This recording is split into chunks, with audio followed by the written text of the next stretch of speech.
पंचायत समिती निवडणुकीकरिता पंढरपूर येथून गट क्रमांक 52 मधून भारतीय जनता पार्टीचे इच्छुक उमेदवार सुजाता हरिभाऊ शेळके यांनी 20 जानेवारी रोजी शासकीय तंत्रनिकेतन येथून अर्ज भरला।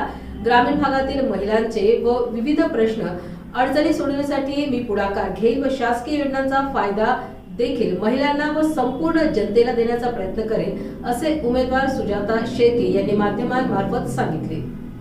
त्या गणातून दाखल केला आणि काय सांगितलं? मी गजानन महादेव नांदुरकर आणि मी वडगाव कोल्हाटी जिल्हा परिषद गटातून 2017 साली निवडणूक लढवली होती। माझी मिसेस त्या ठिकाणी होती। आजपर्यंतचा जो कार्यकाल आहे त्या ठिकाणी पूर्ण केलेला आहे आणि आता मी माझ्या तिथे दौलताबाद गटात अनुसूचित जातीसाठी महिलांसाठी राखीव सुटलेला आहे। त्या राखीव जागेवर माझी मिसेस रेखा गजानन नांदुरकर या निवडणूक लढवण्यास इच्छुक आहे। मी फॉर्म दाखल करताना पक्षानं दिलेला जो आदेश आहे तो पाळण्यास तयार आहे। भारतीय जनता पार्टीवर माझा पूर्ण विश्वास आहे।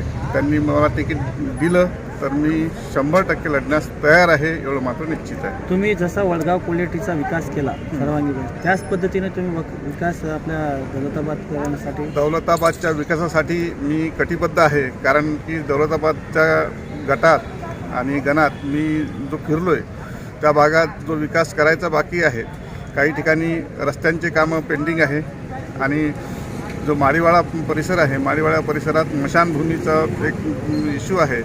स्मशानभूमी व्यवस्थित नाही, त्याचं सुशोभीकरण बाकी आहे, त्याला हे आहे, असे विविध प्रश्न त्यातले आहेत। ते सर्व विविध प्रश्न असो ते सोडवण्यास मी कटिबद्ध आहे। जर मला पक्षाने दिलं आणि जनतेनं जर दिलं पक्षाने दिलं तर मी त्या संधीचं सोनं केल्याशिवाय राहणार नाही, एवढं मात्र। तसंच दौलताबादला देश विदेशातून पर्यटक येतात, पर्यटकांसाठी खूप महत्त्वाचं ठिकाण मानलं जातं, त्यांच्यासाठी पण काही सोयीसुविधा उपलब्ध करून निश्चितच जो पर्यटकांचा जो किल्ला आहे त्याला दौलताबादचा किल्ला म्हणतात आणि त्या किल्ल्याचं सुशोभीकरण आता भारतीय जनता पार्टीच्या वतीनं बराच मोठा निधी त्या ठिकाणी आलेला आहे, परंतु ते काम पूर्णत्वास नेण्यासाठी आणि त्या कामाला गती देण्यासाठी तिथलं आजूबाजूचं सुशोभीकरण करण्यासाठी मी निश्चितच त्या ठिकाणी पाठपुरावा करेन।